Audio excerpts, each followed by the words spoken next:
Hi, I am Sophia. Welcome to True Payback, where story hits different. Hit subscribe. Let's dive in.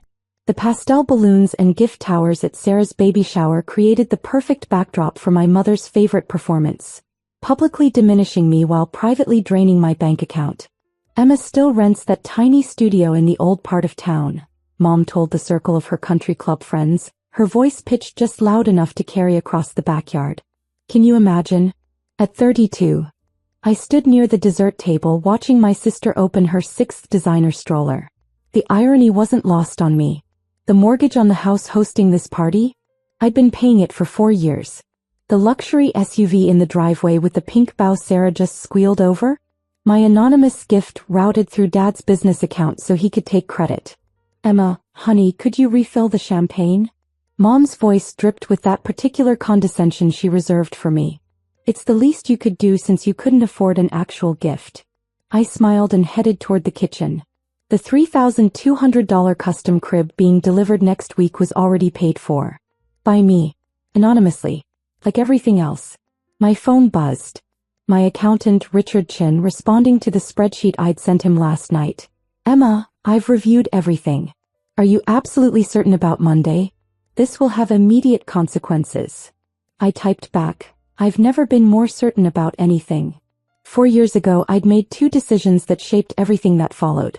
The first decision came 3 days after my father's 60th birthday party, where he'd announced to everyone that I'd finally found my calling as an administrative assistant.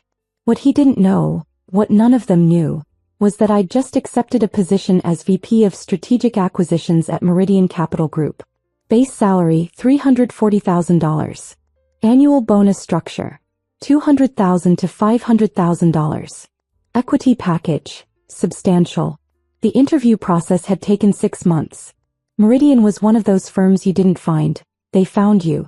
Headhunted from my previous role as senior analyst at a mid-tier investment firm, where I'd identified 3 acquisition targets that returned 340% over 18 months. Don't tell your father, my mother had whispered when I got my first real job at 23. You know how he feels about women in finance. Let him think you're doing something simpler. So I had. 4 years, I'd let them believe I was struggling along in entry-level positions while I built a career that would make most Harvard MBAs weep with envy. The second decision came when I received my first Meridian bonus, $380,000 after my first year, for successfully leading the acquisition of a struggling manufacturing company that we flipped for $43 million. My parents' mortgage was 3 months behind. Dad's consulting business hadn't landed a real client in 2 years. Mom's boutique was hemorrhaging money. Sarah's husband had just lost his job. I could have let them fail. Instead, I created a shell company, Anderson Family Solutions LLC, and began making anonymous payments through it. Their mortgage company received certified checks each month. Their utility companies, their car payments, all of it routed through enough corporate layers that it appeared to come from Dad's business consulting work finally paying off. Why did I do it? Because despite everything they were my family. Because I wanted to believe that if they weren't stressed about money, maybe they'd soften. Maybe they'd see me. I was wrong. The financial support only made them more convinced of their own superiority and my inadequacy. Dad started telling people about his business breakthrough. Mom redecorated the house on my dime and told everyone I was still struggling to make rent. But I kept paying. And I kept records. Every single transaction meticulously documented. Wire transfers, payment confirmations, account statements. 4 years of complete financial support, cataloged like evidence. Because that's exactly what it was. My career at Meridian had exploded beyond even my most optimistic projections. Year 2, I led the acquisition of a commercial real estate portfolio in the Midwest. Return, $67 million. My bonus, $520,000. Year 3, I identified and executed the purchase of a failing tech startup that our development team transformed into a product Google acquired for $340 million. My bonus, $890,000. Plus equity acceleration that added another $1.2 million to my portfolio. Year 4. This year, I'd been promoted to senior vice president and given my own acquisition team. My base salary was now $475,000. My total compensation package, including equity and performance bonuses, exceeded $2.1 million annually. I owned my tiny studio apartment outright. I also owned a downtown penthouse I actually lived in, a mountain cabin in Colorado, and a 15% stake in a successful restaurant group. My investment portfolio was worth $8.7 million. At 32, I was wealthier than my parents had ever dreamed of being, and they had absolutely no idea. I drove a 5-year-old Honda Civic to family events. I wore clothes from Target. I let them believe I was barely scraping by while I anonymously funded their entire lifestyle. The payments had become substantial. Asterisk mortgage. $3,400 per month times 48 months equals $163,200. Asterisk property taxes. $8,500 per year times 4 years equals $34,000. Asterisk utilities, electric, water, gas, internet $680 per month times 48 months equals $32,640. Asterisk dad's car payment. $890 per month times 48 months equals $42,720. Asterisk mom's car payment. $1,100 per month times 48 months equals $52,800. Asterisk car insurance. Both vehicles $340 per month times 48 months equals $16,320. Asterisk mom's boutique rent. $2,800 per month times 48 months equals $134,400. Asterisk various business expenses and bailouts. $87,000. Asterisk Sarah's wedding. $43,000. Routed through dad's client. Asterisk emergency medical bills. $28,000. Asterisk credit card payments when they got behind. $94,000. Total. $728,080 over 4 years. $728,000. Anonymous. Unacknowledged. While they called me a financial burden, my accountant had questioned the arrangement repeatedly. Emma, they're not even grateful. They don't even know you're helping them. That's the point, I told him. I want to see who they really are when they think I have nothing. Now I knew. The baby shower comment was the final straw, but it wasn't the first incident. 2 months earlier at Dad's retirement party, retirement from what I still wasn't sure, he'd pulled me aside. Emma, your mother and I are concerned about your financial situation. We think you might need to move back home for a while. Save some money. Move back into the house I was paying for. I'm fine, Dad. Really? Are you? He'd looked at me with something between pity and contempt. Because successful people don't drive 15-year-old cars and live in studio apartments at your age. Sarah was a homeowner by 28. Sarah's down payment had come from me. $60,000, routed through an inheritance from her godmother, who'd actually left her $3,000. 6 weeks ago at Sunday dinner, Mom had announced, "We've decided to help you, Emma. We're going to co-sign on a small condo for you. Nothing fancy, but something more appropriate for a woman your age." They were going to co-sign. With their credit score that would be in the 400s without my monthly payments keeping everything current. That's very generous, I'd said carefully. But I'm good. Don't be proud, sweetheart. Mom had patted my hand. We know things are tight. It's nothing to be ashamed of. The rage had been ice cold in my chest. But I'd smiled, nodded, let it go. Then came the baby shower. Sarah's baby shower was held at my parents' house. The 4-bedroom colonial with the professionally landscaped yard and the recently renovated kitchen. All funded by their successful consulting work. I'd arrived with a small wrapped box containing a children's book, deliberately modest. I'd learned years ago that expensive gifts raised questions I didn't want to answer. "Oh, Emma," Sarah had said when she opened it, her voice saccharine. "How thoughtful. Did you make this yourself?" She held up the $18 board book like it might be contaminated. "It's from the bookstore," I'd said evenly. "Well, it's the thought that counts." Mom had interjected brightly, already moving Sarah's attention to the next gift. A $400 designer diaper bag from Mom's tennis partner. I'd retreated to the dessert table checking my phone. A text from my accountant. "Standing by for Monday. Documentation is complete. Are you sure?" That's when Mom's voice had cut across the yard. Emma still rents that tiny studio in the old part of town. Can you imagine? At 32, I'd looked up to see her holding court with 5 of her country club friends, all of them dripping in jewelry and judgment. Well, not everyone is ambitious, one of them had said just loud enough. She tries, Mom had said with a sigh. She just doesn't have Sarah's business sense. Or her husband's drive. Sarah's husband was unemployed. For the 4th time in 2 years. I knew because I'd seen the job loss letter when I was handling their insurance payments after the last temporary setback. I'd walked toward the house planning to leave quietly. That's when Mom had spotted me. You can't even afford your own apartment, she'd announced loudly enough that the entire party turned. How could you possibly contribute to this family? The backyard had gone quiet. 35 people watching. Financial burden, Dad had added with a smirk, joining Mom's side. Always has been. Sarah had laughed. Actually laughed. I'd looked at them, really looked at them. At the house I was paying for. The cars. The lifestyle. The complete certainty in their eyes that they were better than me. And I'd smiled. I need to go, I'd said pleasantly. Congratulations, Sarah. I'd walked to my Honda Civic, driven to my actual penthouse and opened my laptop. Monday morning, 6:47 a.m., I sent the email that would change everything. Richard, execute immediately. 1. Cancel all automated payments to Anderson Family Solutions LLC effective today. 2. Close all accounts associated with Anderson Family Support. 3. Revoke access to the backup credit line, account #XXXX, 7834. 4.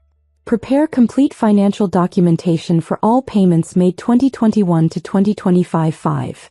Engage forensic accountant to audit any accounts where my SSN was used.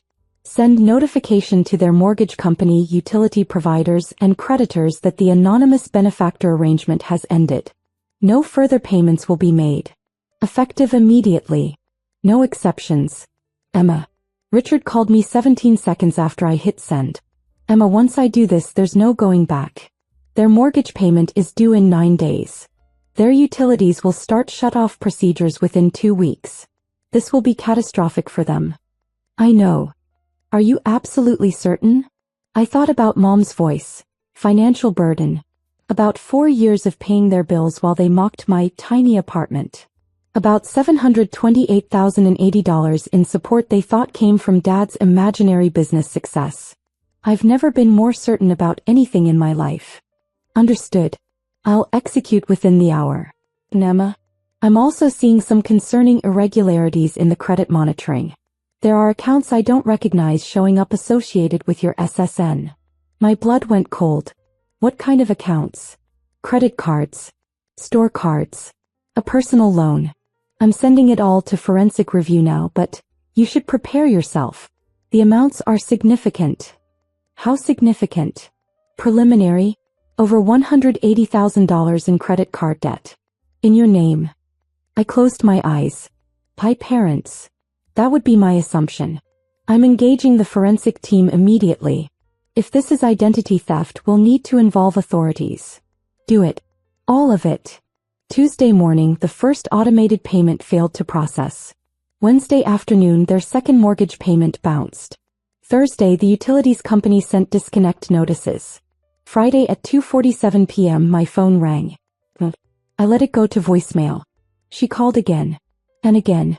12 times in 30 minutes. Finally a text. Emma, call me immediately. Emergency. I texted back. In meetings all day. What's up? Her response came in seconds. Our mortgage payment didn't go through. The bank is calling it a critical error. Dad's business account seems to be frozen. We need to talk now. I waited 3 hours before responding. That sounds stressful. I'm sure Dad's business manager can sort it out. The phone calls intensified. Dad called 17 times. Sarah called. Even Sarah's husband called, which was a first. Saturday morning, I received a group text to the family chat. Dad, emergency family meeting. Today, 2 p.m. Everyone must attend. Non-negotiable. I responded, sorry, I have plans. Mom, Emma Marie Anderson. This is serious. Our accounts have been frozen. We need everyone here now. Sarah, God, Emma, can you not be selfish for once? I turned my phone to do not disturb and went to my Pilates class. Monday morning, 9 days after I'd stopped the payments, Richard called. It's worse than we thought. The forensic accountant has completed the initial review. Emma, they've been committing identity theft for at least 3 years. He sent me the report. I read it in my office, my hands steady despite the rage burning through my veins. Credit cards opened in my name. Asterisk MasterCard, $47,000 balance. Asterisk Visa, $38,000 balance. Asterisk American Express, $52,000 balance. Asterisk Discover, $18,000 balance. Asterisk Store Cards, Nordstrom, Bloomingdale's, etc. $31,000 combined. Personal loan in my name, $67,000. Total fraudulent debt, $253,000. All of it linked back to my parents' address. Purchases ranging from luxury furniture to designer clothes to Sarah's baby furniture. My excellent credit score, which I'd built carefully over a decade, had been exploited to fund their lifestyle while they called me a financial burden. The forensic accountant recommends we involve federal authorities, Richard said carefully. This is felony identity theft. Mail fraud. Wire fraud potentially. The FBI handles these cases. Do it. Emma, these are your parents. These are criminals who stole my identity and destroyed my credit while I was actively supporting them financially. File the reports. All of them. Understood. I'm also preparing a complete accounting of every dollar you've paid on their behalf. When this goes to court, and you'll want documentation. How long until the authorities get involved? Federal investigation? They'll make contact within 48 to 72 hours once we file. Do you want me to give your parents any warning? Thought about the baby shower. The smirks. The public humiliation. Not one word. Wednesday afternoon my phone exploded. 23 missed calls. 47 text messages. All panicked. All desperate. Mom, the mortgage company is starting foreclosure proceedings. Emma, please, we need help. Dad, someone has reported fraud on our accounts. The bank has frozen everything. We can't access our money. Sarah, Mom and Dad's cards are all declining. What is happening? Emma, do you know anything about this? I deleted the messages and went back to work. I had an acquisition meeting for a $340 million healthcare portfolio. Real work. The kind that actually mattered. Thursday morning, 2 FBI agents arrived at my parents' house. I know because Sarah called me sobbing. I answered this time. Emma, oh my God, the FBI is here. They're asking about identity theft and fraud. They have boxes of documents about credit cards and, Emma, what is happening? I have no idea, I said calmly, reviewing the quarterly earnings report on my second monitor. Why would the FBI be talking to Mom and Dad? They keep asking about you. About your social security number. Emma, did you report Mom and Dad for something? If Mom and Dad did something that requires FBI investigation, that's between them and federal authorities. I need to go, Sarah. I have a meeting. Emma, please. They're talking about prison. About felony charges. Then maybe they shouldn't have committed felonies. I hung up. Friday afternoon my lawyer called. Emma, your parents' attorney has been contacting me. They want to meet. They're in serious trouble. I'm aware. The charges are substantial. Identity theft, mail fraud, wire fraud. We're looking at potential federal prison time. They're claiming they didn't know it was illegal, that they thought as your parents they had the right to. They stole $253,000 using my identity while I was actively paying all their bills. They knew exactly what they were doing. Their attorney is suggesting a family meeting. Mediation. They're willing to admit wrongdoing if you'll consider not pressing charges. No. Emma, I have to advise you. I said no. They had 4 years to treat me with basic human decency. 4 years while I paid every single one of their bills. They chose to call me a financial burden at my sister's baby shower. They chose to commit federal crimes. They can face federal consequences. Understood. I'll communicate your position. Saturday they showed up at my building. My doorman called up. Ms. Anderson, there are 3 people here claiming to be your family. They're quite insistent. Tell them I'm not available. They're saying it's an emergency. Tell them to leave or I'll call the police for harassment. I watched from my penthouse window as building security escorted them out. Mom was crying. Dad looked 10 years older. Sarah was screaming something at the doorman. My phone rang. I answered. Emma, please, we need to talk. Face to face. Just give us 5 minutes. You had 4 years, Mom. You had 208 weeks. 1,460 days. 35,040 hours.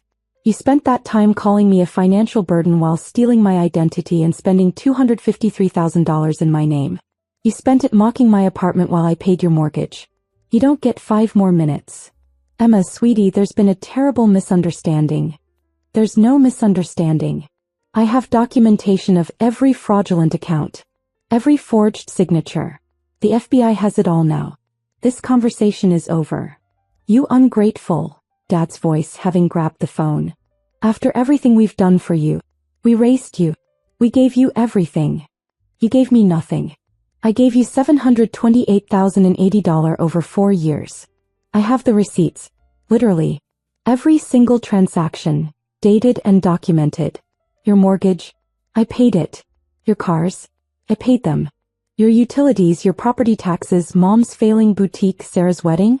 All me. Every single dollar. While you called me a financial burden. Silence. That's not possible, Mom's voice distant. Your father's business. Dad doesn't have a business. He hasn't had a real client in 6 years. I know because I've been reviewing the financial statements while my forensic accountant prepared the fraud case. Every dollar you thought came from his consulting breakthrough came from me. Through a shell company I created specifically to support you anonymously. Emma. Dad's voice cracked. Why would you, if you were helping us, why wouldn't you tell us? Because I wanted to see who you really were. When you thought I had nothing, when you believed I was struggling, I wanted to see if you'd show me kindness. Compassion. Basic human decency. I looked out at the city skyline, at my reflection in the floor-to-ceiling windows. Instead, you called me a financial burden at a baby shower. You mocked my apartment that I own outright. You committed identity theft while I was actively supporting your entire lifestyle. You showed me exactly who you are. We can fix this, Mom whispered. We'll pay it all back. Every penny. Please, Emma, they're talking about prison. You can't pay it back. You don't have any money. You never did. The only money you've had for 4 years was mine. And I've stopped sending it. Emma, please. Sarah's voice now. Mom's boutique is closing. The bank is foreclosing on the house. Their cars are being repossessed. You can't just. I did. You all made your choices. Now live with the consequences. I hung up. Blocked all their numbers. Blocked their emails. I had an acquisition to finalize. Real work with real consequences. A $340 million deal that would impact hundreds of employees in multiple communities. My family's crisis wasn't my problem anymore. 30 days later, Richard sent me the final accounting. Their mortgage had gone into foreclosure. Their cars had been repossessed. Mom's boutique had closed. Their credit cards, the legitimate ones, were all in default. The federal charges were proceeding. My parents were facing 3 to 5 years in federal prison for identity theft and fraud. Their attorney was negotiating a plea deal. Sarah had filed for divorce. Apparently, her husband's repeated unemployment combined with the loss of the free housing they'd been living in, my parents' house, was too much stress. My credit report had been corrected. The fraudulent accounts were marked as identity theft and removed from my record. My score had actually improved to 847. I'd received a formal apology letter from their attorney.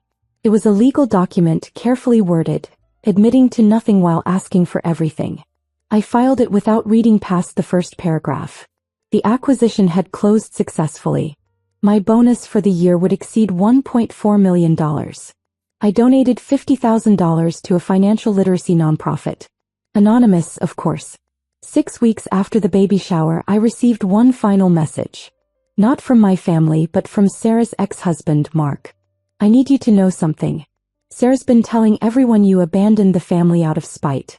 That you were jealous of her success. But I found something when I was packing my stuff. A folder in your dad's office.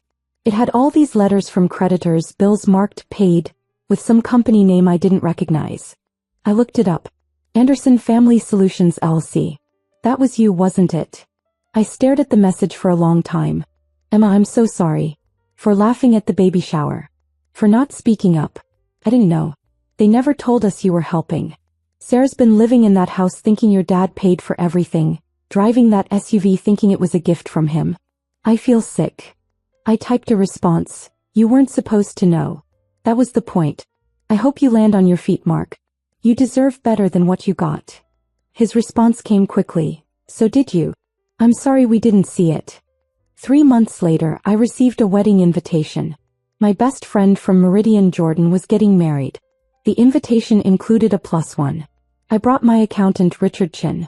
Partially because he'd become a genuine friend through this process, but mostly because the look on people's faces when I introduced him as the man who helped me recover from $253,000 in identity theft committed by my parents was incredibly satisfying. At the reception, Jordan's toast included a line that made me tear up. To chosen family, the people who see you, believe in you, and stand with you when biology fails. I thought about the family I'd built. My team at Meridian who'd celebrated my promotions. My neighbors in the building who'd protected me from my parents' harassment. Richard who'd spent countless hours documenting my case. Jordan who'd never once questioned my worth. I'd lost my biological family, but I'd gained something better. People who valued me for who I actually was, not who they wanted to exploit. My phone buzzed. A news alert. Local boutique owner sentenced in federal identity theft case. I didn't open the article. I already knew how it ended. I was free. 1 year later, I received an email from an address I didn't recognize. Emma, it's Sarah. I'm using a new email because I know you blocked my old one. I'm not asking for anything. I just needed you to know that I'm in therapy. Processing a lot. I found the records. All of them. I know what you did. I know what Mom and Dad did. I know what I did. I laughed at that baby shower. I called you selfish. I lived in a house you were paying for and mocked your apartment. I'm not asking for forgiveness because I don't deserve it. But I need you to know, you were right. About all of it. Mom and Dad are in federal prison. I'm living in a 1-bedroom apartment, working retail, raising my daughter alone. And for the first time in my life, I'm not pretending to be something I'm not. You showed us who we really were. We hated what we saw.